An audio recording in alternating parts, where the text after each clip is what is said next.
O que é a equação de Schrödinger? O que Schrödinger pensou quando ele chegou na sua equação e na sua tentativa de descrever o mundo microscópico? Se você já ouviu falar sobre Schrödinger, o gato de Schrödinger, a equação de Schrödinger, e quer saber mais sobre isso, esse é exatamente o tema do nosso vídeo de hoje. Para falar sobre isso, a gente vai pegar o próprio discurso do Prêmio Nobel do Schrödinger, que faz parte de um livro que a gente está lançando no dia 12 de maio.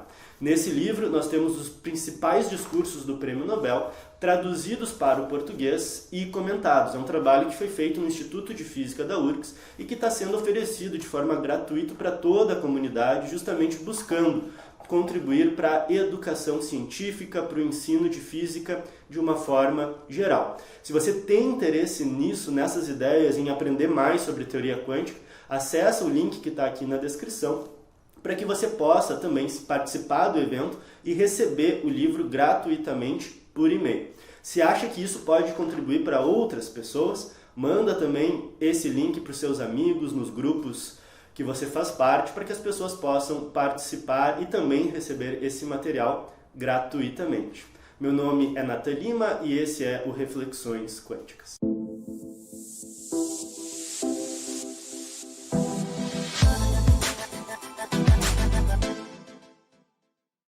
Então, pessoal, a gente está gravando uma série de vídeos sobre os marcos fundamentais da mecânica quântica. Se você ainda não viu, o último vídeo foi justamente essa ideia geral, um panorama sobre 5 marcos fundamentais que compõem a mecânica quântica. E hoje a gente vai falar justamente de um desses marcos, talvez seja um dos mais importantes, ou até mesmo o mais importante no que se trata da mecânica quântica não relativística, que é a equação de Schrödinger. O Schrödinger ele foi um físico muito importante no desenvolvimento da mecânica quântica, principalmente porque ele chega no que a gente chama hoje de equação de Schrödinger, que é uma equação de onda utilizada na mecânica quântica para descrever sistemas microscópicos. Mas para quem estuda física, para quem já fez disciplina de mecânica quântica, sabe que essa é uma equação muito diferente. Ela tem vários aspectos que são muito estranhos àquilo que a gente está acostumado a fazer na descrição de sistemas físicos. Primeiro, se a gente vai olhar para essa equação dita uma equação de onda, ela não parece exatamente com uma equação de onda. Porque para quem aprendeu física, a gente pode botar a equação aqui no lado. Para quem sabe física, para quem teve as aulas de física, a equação de onda, ela tem uma derivada segunda no tempo. Era para aparecer um 2 ali no lado daquele dt, que não aparece. Então ela é diferente exatamente da ordem da derivada que aparece na equação. Mas mais do que isso, aparece um número imaginário. Aquele i ali é o número imaginário, que é a raiz de -1. Então ela é uma equação complexa, porque tem explicitamente um número imaginário. O que é completamente diferente do que a gente está acostumado ao resolver, ao descrever outros sistemas físicos.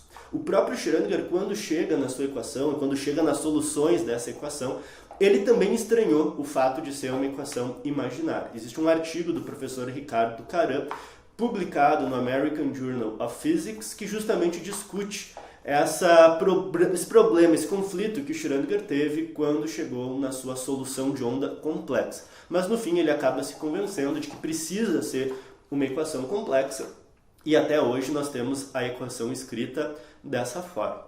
Mas o ponto é, essa equação que é tão estranha, mas que é tão importante, ela é fundamental para a forma como a gente entende a mecânica quântica hoje, o que ela quer dizer e como o Schrödinger chegou nessa equação. Qual foi o caminho, ou qual é o possível caminho que a gente pode trilhar para entender o significado físico que está por trás dessa equação. Então, o vídeo de hoje, embora fale de uma equação, nosso objetivo final é explicar essa equação.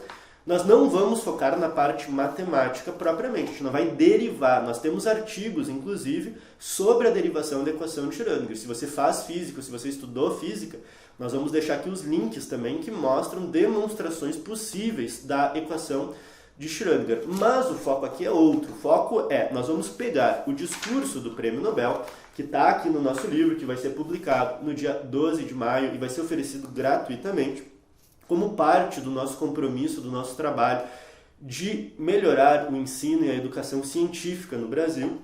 E nós vamos, então, discutir o que o Schrödinger apresenta no discurso do seu prêmio Nobel, tá? Que foi proferido em 12 de dezembro de 1933. E por que pegar o discurso do Nobel?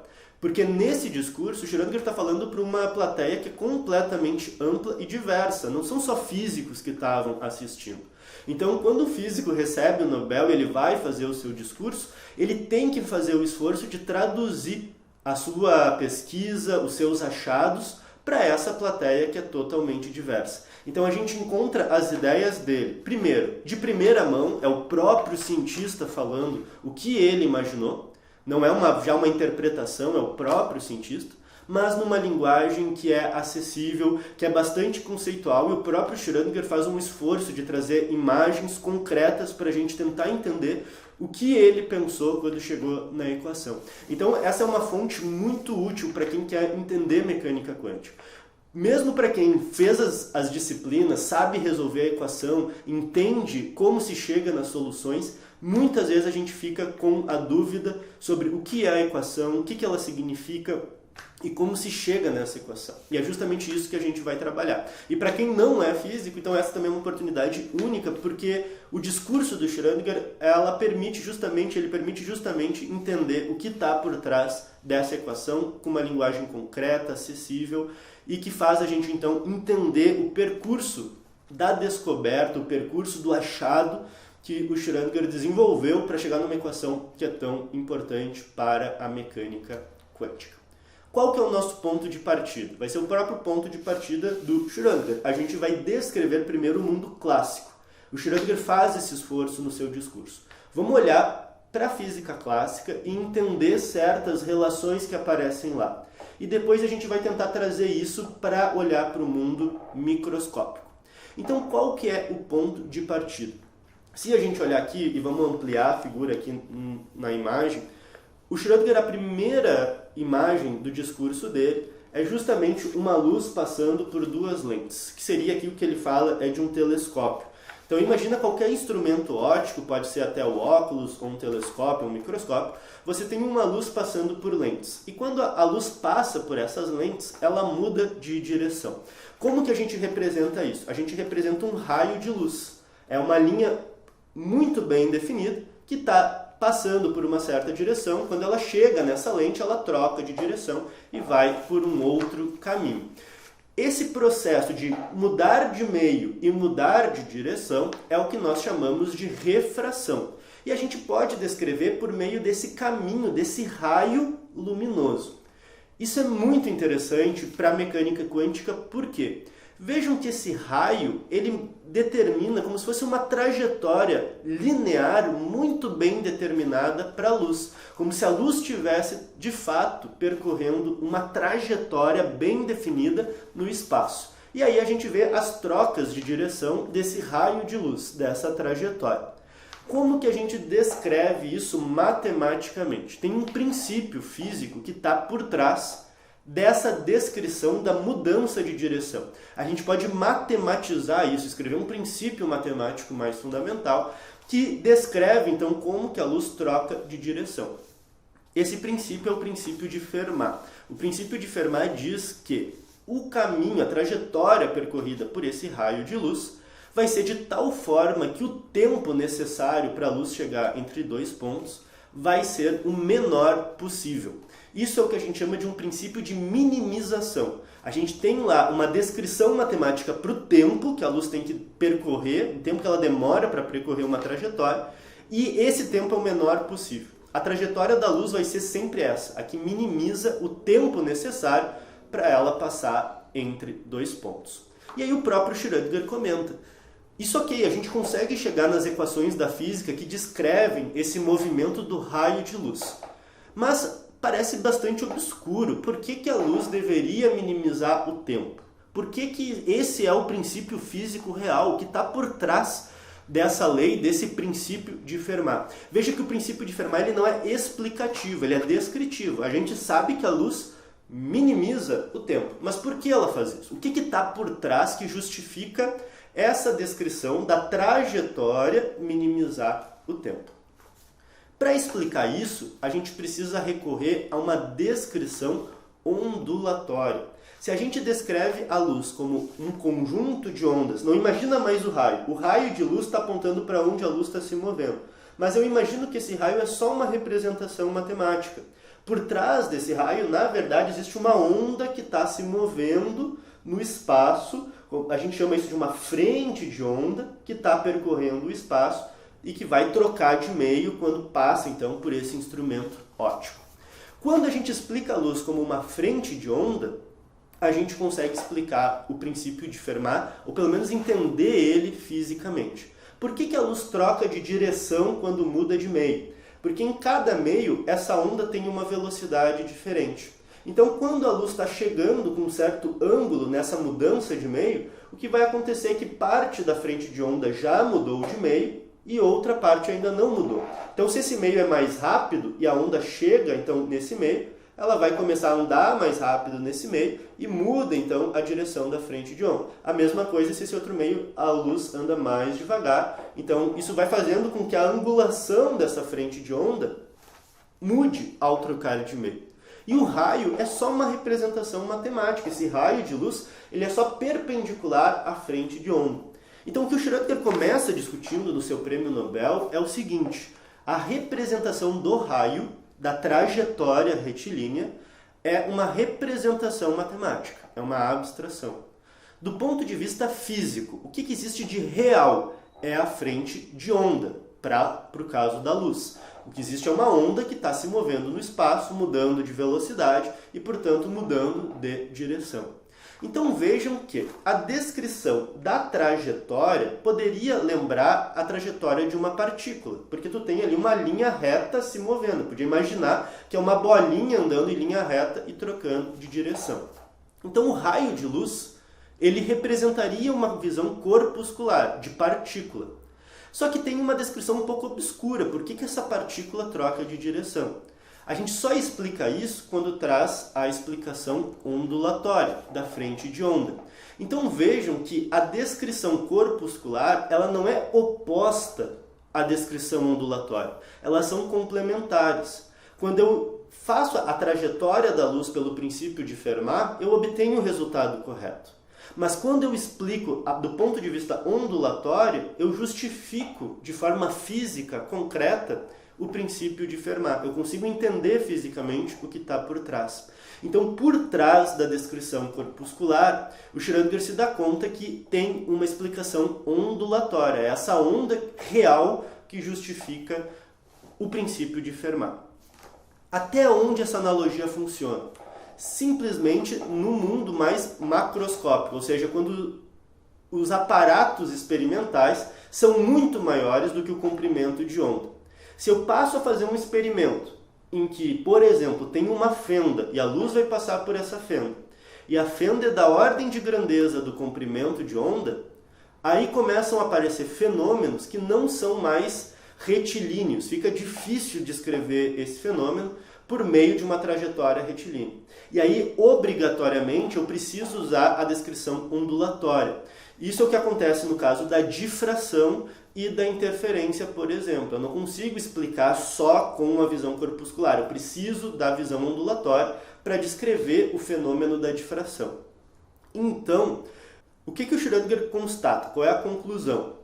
Toda vez que o aparato experimental é muito maior do que o comprimento de onda da luz, eu posso usar o princípio de Fermat, que seria uma visão compatível com uma ideia corpuscular. Mas esse princípio de Fermat é bem explicado por uma visão ondulatória. Por outro lado, se eu vou por um experimento da ordem de grandeza do comprimento de onda, uma fenda que tem mais ou menos o mesmo tamanho do comprimento de onda da luz, eu preciso de uma visão ondulatória. Eu não tenho como fugir de uma visão ondulatória, porque aí aparecem fenômenos de difração, interferência, e eu preciso, então, explicar isso de forma ondulatória. Então, o que tem de mais real para o Schrödinger na descrição da luz é a onda. A descrição corpuscular retilínea é só uma abstração matemática para alguns casos. Por que isso é tão importante? Por que o Schrödinger explica isso detalhadamente no discurso do Prêmio Nobel? Porque na mecânica clássica, a gente também descreve o movimento das partículas por um princípio de minimização. Da mesma maneira que a trajetória da luz é descrita pelo princípio de minimização do tempo, na mecânica também existe um princípio, que é o princípio de Hamilton, que descreve a trajetória de uma partícula. E essa trajetória é de tal forma que uma grandeza física que a gente chama ação tem que ser a menor possível. Então, se eu tenho uma partícula, ela vai se mover entre dois pontos, qual é a trajetória dela? É aquela que minimiza a ação. Da mesma forma que uma luz, quando se move entre dois pontos, ela minimiza o tempo. Então, tanto a luz quanto a partícula clássica obedecem princípios de minimização. Esse princípio de Hamilton, ele é equivalente às leis de Newton. Eu posso partir das leis de Newton e chegar no princípio de Hamilton e vice-versa, com algumas hipóteses adicionais. Mas quando a gente estuda mecânica clássica, hoje em dia, nas disciplinas específicas de mecânica clássica, a gente estuda o formalismo de Hamilton, o formalismo lagrangiano, o formalismo de Hamilton-Jacobi, entre outros. Tá? Mas você pode anunciar esse movimento pelo princípio de minimização de Hamilton. Então você vê o seguinte, eu também posso ter uma trajetória retilínea muito bem delimitada no espaço que obedece a um princípio de minimização. O que o Schrödinger propõe? Da mesma forma que o princípio de Fermat é bem explicado por uma visão ondulatória, por que a gente não tenta também descrever este princípio de minimização a partir de uma frente de onda? O que deve ser real no caso da partícula não é a partícula é só uma abstração matemática. A trajetória bem definida é só uma abstração matemática. O que existe é uma frente de onda se movendo no espaço. E aí o Schrödinger propõe que toda partícula, na verdade, é um pacote de onda muito bem localizado. Mas é um fenômeno ondulatório, não existiria a partícula. A partícula é só uma abstração. E essa onda se move no espaço da mesma maneira, de forma muito semelhante que as ondas de luz. E essa onda é a que vai, então, justificar por que troca a trajetória em certas condições. Na verdade, da mesma maneira que tu tem uma frente de onda no caso da luz, que está trocando de velocidade, por isso muda de direção, tem alguma coisa que acontece nessa frente de onda da partícula que faz com que ela mude de direção e pareça uma certa trajetória. Quando que a descrição da partícula é aceitável? Quando que o modelo de partícula funciona? Quando o aparato experimental é muito maior que o comprimento de onda da partícula, associado a essa partícula. Então, no mundo macroscópico, as dimensões são muito maiores que o comprimento de onda da partícula. E aí eu posso usar a mecânica clássica sem problema nenhum. O princípio de Hamilton é perfeito, faz tudo funcionar como funciona. Agora, se eu vou para um experimento em que o comprimento de onda é muito próximo do tamanho do que está envolvido nesse experimento, eu tenho que abandonar a visão de partícula e usar somente a visão ondulatória. E essa é a grande sacada do Schrödinger. Se o elétron for de fato um pacote de onda, quando ele está no átomo, o tamanho dos níveis orbitais que o Bohr calculou, por exemplo, são da ordem de grandeza desses comprimentos, tão próximos desses comprimentos de onda associada ao elétron. Então eu não posso mais pensar no elétron como uma partícula. Eu tenho que pensar no elétron como um pacote de onda. E aí então ele passa a tratar, a grande questão dele é se perguntar o seguinte: como que eu posso descrever essas ondas para obter o princípio de Hamilton? Eu tenho que descrever as propriedades dessa onda de forma que, quando eu leve isso para o mundo macroscópico, isso seja equivalente a usar o princípio de Hamilton. Então, isso é o que a gente chama de analogia ótico-mecânica. Da mesma forma que na ótica existia a ótica geométrica, que é essa do princípio do Fermat, e a ótica física, que é a que trata das ondas, da interferência, da difração, na mecânica existia a mecânica clássica, que trata do princípio de Hamilton. E o Schrödinger desenvolve agora a mecânica ondulatória. Ele descreve as propriedades da onda, ele consegue chegar a que propriedades essa onda deve ter para que ela corresponda ao princípio de Hamilton, nas condições adequadas. E ao chegar nas propriedades de onda, ele parte de uma equação de onda. que é muito conhecida na física.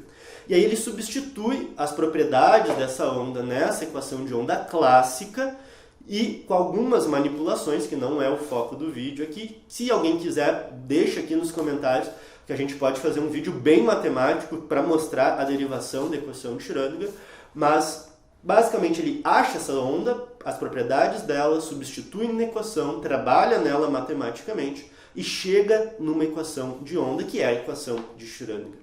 Então, a equação de Schrödinger é a equação que descreve o movimento desse pacote de onda, de tal forma que as propriedades dessas ondas correspondam a uma trajetória dada pelo princípio de Hamilton, no caso macroscópico. Com uma diferença, né? Então, no caso macroscópico, ela tem que retomar o princípio de Hamilton. Ela vai, de fato, descrever a trajetória dada pelo princípio de Hamilton.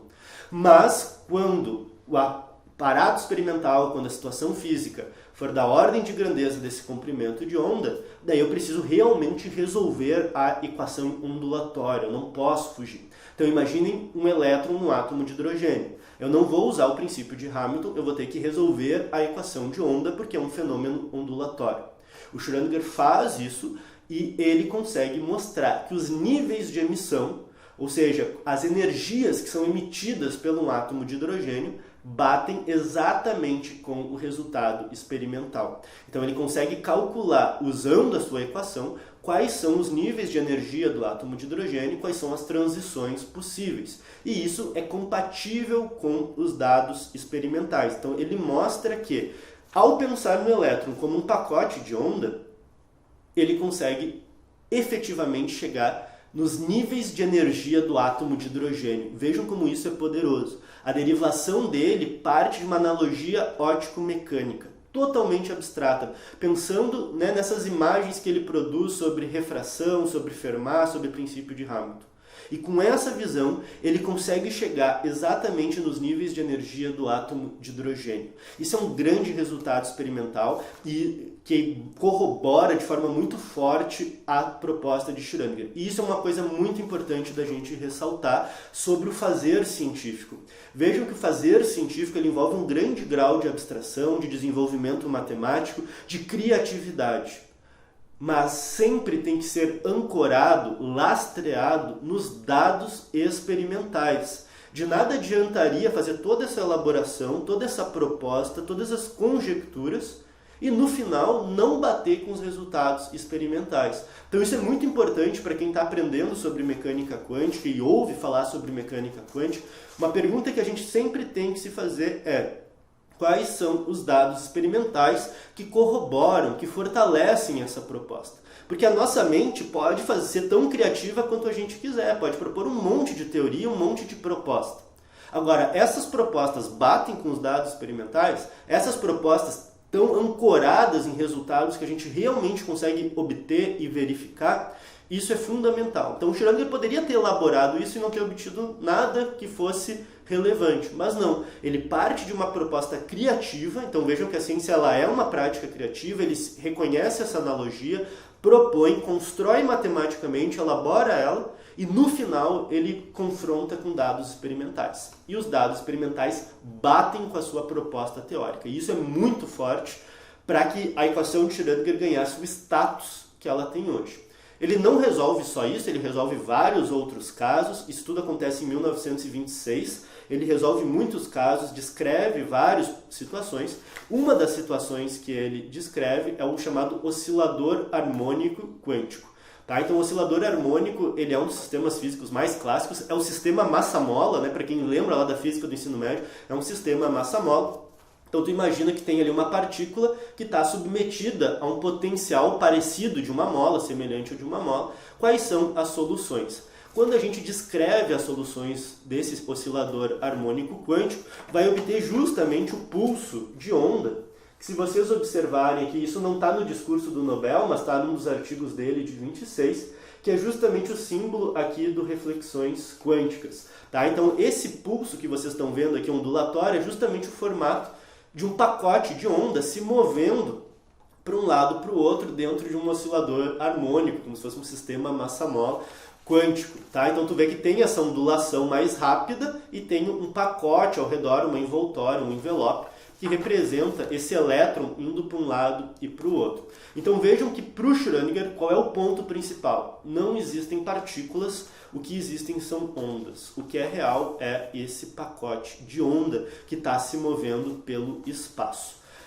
Isso tudo foi construído pela analogia óptico-mecânica e tem como corroboração empírica, por exemplo, entre várias outras coisas, mas na época principal é os níveis do átomo de hidrogênio. Vejam que isso é muito interessante, porque a visão do Schrödinger ia de encontro, ela contrariava o programa que estava sendo desenvolvido pelo Heisenberg. A gente já discutiu isso aqui no canal também, mas o Heisenberg realmente partia de uma visão corpuscular, tratando principalmente dos saltos quânticos, e trabalhava com uma matemática completamente diferente, que era o formalismo matricial. O Schrödinger consegue obter uma equação diferencial, que é algo muito comum na descrição da física, e trata tudo como onda, né? O foco dele, o pilar da proposta dele, é tratar o elétron como um sistema contínuo, como um sistema ondulatório.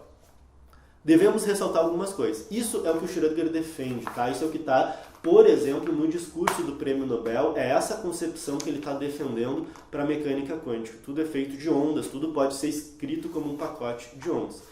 Essa visão tem sérios problemas, tá? Essa interpretação, embora a equação esteja correta, esta interpretação dada pelo Schrödinger não é a interpretação atual. Nós entendemos que essa psi, que é a solução, a função de onda, ela tem outro significado. Não está correto imaginar que o elétron é uma onda que se propaga no espaço. Tem muitas limitações, tem que ficar muito claro para todo mundo que está aprendendo mecânica quântica, para os alunos que vão estudar lá na disciplina de mecânica quântica. Esta não é a interpretação física correta que nós adotamos hoje. Há vários problemas nisso, mas eu não quero comentar isso no vídeo de hoje, porque a gente vai ter um vídeo só sobre Max Born. A interpretação dada a psi é o que a gente chama de interpretação probabilística da função de onda.